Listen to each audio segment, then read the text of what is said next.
ठंडी mineral water की बोतल निकालकर उस हैंडसम आदमी के चेहरे पर डाल दी। ऐसा लग रहा था जैसे उसे इस ठंडक में बहुत मजा आ रहा हो। लेकिन उसी समय इस शहर में कुछ अजीब हो रहा था। रातों रात तापमान अचानक 51 डिग्री तक पहुंच गया था। जब आदमी कार में सामान रखने वाला था तभी उसे कुछ जलने की आवाज सुनाई दी। घबराहट में उसके हाथ से सारे अंडे जमीन पर गिर गए। जैसे ही वह उन्हें उठाने के लिए झुका तभी एक अजीब घटना हुई। उसने सामने देखा कि सड़क की जमीन अचानक फटने लगी थी, मानो उसके नीचे कुछ भयानक विस्फोट होने वाला हो। समझदार आदमी तुरंत अपनी पुरानी कार में बैठ गया और पूरी रफ्तार से वहां से भागने लगा। लेकिन अगले ही पल जमीन के अंदर एक जोरदार धमाका हुआ। आग का एक विशाल बवंडर आसमान तक उठ गया और उसने आसपास के सारे घरों को पल भर में नष्ट कर दिया। उसी समय पूरे शहर की जमीन ढंसने लगी। आदमी बिना रुके अपनी कार को पूरी स्पीड में दौड़ाता रहा ताकि किसी तरह जिंदा बच सके। आखिरकार वह टूटती हुई जमीन से अपनी कार निकालने में सफल हो गया। कार के अंदर का तापमान धीरे धीरे कम होने लगा। उसने कार का दरवाजा खोला और पीछे मुड़कर देखा। सामने का नजारा देखकर उसका दिल दहल गया। पूरा शहर आग की लपटों में समा चुका था और जो लोग भाग नहीं पाए वे सब उसी आग में जिंदा दफन हो गए थे। लेकिन यह अकेली आपदा नहीं थी। ब्राजील के समुद्र तट पर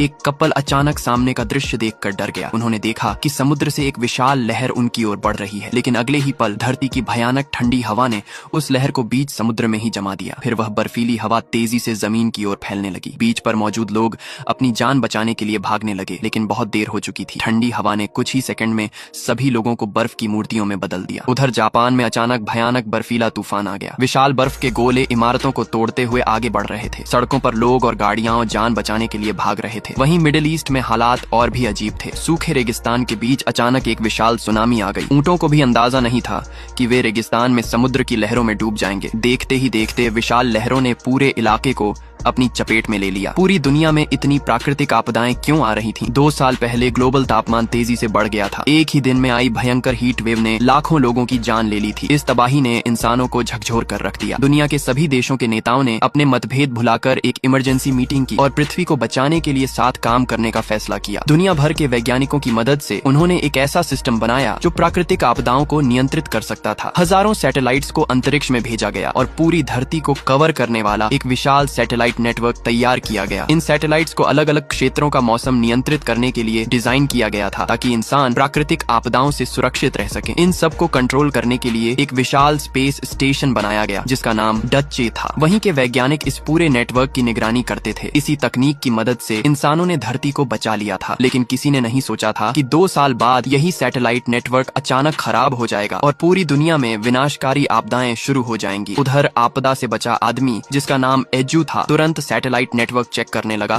ताकि पता चल सके कि आखिर यह सब क्यों हो रहा है। एशियन स्पेस स्टेशन का जिम्मेदार होने के बावजूद उसे पूरे सिस्टम का एक्सेस नहीं मिल रहा था। इसलिए उसने तुरंत डच स्टेशन के जिम्मेदार अवेई से संपर्क किया। लेकिन हैरानी की बात यह थी कि अवेई के पास भी सिस्टम का एक्सेस नहीं था। बाद में अवेई ने यह बात अपने अधिकारियों को बताई, लेकिन उन्होंने इसे सिर्फ एक मामूली तकनीकी खराबी समझकर नजरअंदाज कर दिया। जब एक रिपेयरमैन खराब सैटेलाइट को ठीक करने गया तभी एक और हादसा हो गया। कंट्रोल सिस्टम फेल होने की वजह से दरवाजा अचानक खुल गया और वह आदमी सीधे अंतरिक्ष में खिंच गया। अब अधिकारियों को समझ आ गया कि मामला बहुत गंभीर है। उन्होंने तुरंत अवेई के भाई डावेई को बुलाया क्योंकि वही इस स्पेस स्टेशन का असली डिजाइनर था। सच्चाई जानने के बाद डावेई तुरंत रॉकेट से स्पेस स्टेशन पहुंचा, लेकिन वहां भी हालात काबू से बाहर थे। जैसे ही वह खराब सैटेलाइट की जांच करने लगा, अचानक एक मैकेनिकल आर्म बेकाबू हो गई। जोरदार टक्कर के